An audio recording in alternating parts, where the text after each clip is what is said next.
Bonjour à toutes et à tous. Je vous ai déjà présenté dans de précédents épisodes un casque intégral cross, un casque jet. Cette fois, c'est en quelque sorte un modèle à mi-chemin entre ces deux gammes, le casque Kenny Explorer qui sait s'adapter à tous les usages. Comme je vous l'ai déjà dit, dans un précédent épisode, j'ai fait un focus sur le casque Kenny Titanium, un intégral cross, plutôt orienté premium et qui se démarque par un haut niveau de technicité et par son design hyper affûté.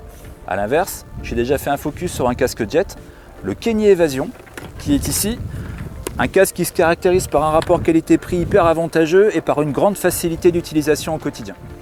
Si on prend ces deux modèles, le Kenny Titanium et le Kenny Evasion, et qu'on tente un croisement, eh bien je pense qu'on obtient quelque chose comme ça.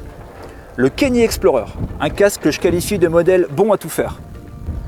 Commençons par parler de son design, qui se rapproche beaucoup de celui d'un intégral cross. On trouve d'ailleurs des caractéristiques propres à ce modèle avec une mentonnière et une visière pare-soleil fixe mais démontable avec des outils. Mais les spécificités du casque jet sont également présentes avec une large visière transparente réglable, secondée par une seconde visière, un écran solaire qui lui aussi est rétractable. La visière transparente est réglable selon 3 niveaux, entre la fonction ouverte et fermée. Ce qui permet de contrôler le flux d'air en fonction des conditions extérieures et des envies. De son côté, la visière solaire se commande par une manette située sur la gauche du casque. Un gros travail a été fait sur l'aération, avec 3 entrées d'air placées sur la mentonnière, chacune d'entre elles pouvant être fermée de manière indépendante. 2 autres entrées d'air sont situées sous la visière pare-soleil, avec là aussi la possibilité de les fermer de manière indépendante. Enfin, 2 autres entrées d'air sont situées sur les côtés du casque, à peu près au niveau des joues.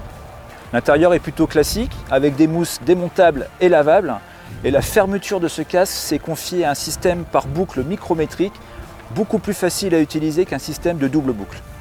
Terminons ce petit tour d'horizon en parlant du poids, et ce Kenny Explorer en taille XL, je l'ai pesé et sur la balance, il accuse un poids de 1701 grammes précisément. Si on sent bien le poids à la seconde où on l'attrape, force est de reconnaître que le modèle Explorer est facile à mettre et plus encore à fermer grâce au système de boucle micrométrique.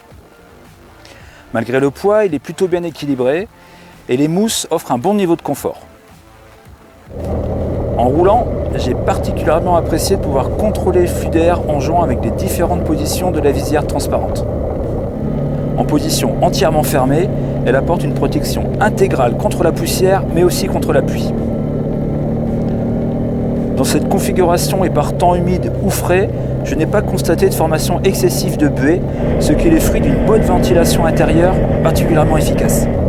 Cela dit, dans les conditions les plus extrêmes, on peut facilement contrôler ce phénomène de buée en laissant la visière transparente ouverte sur le premier cran.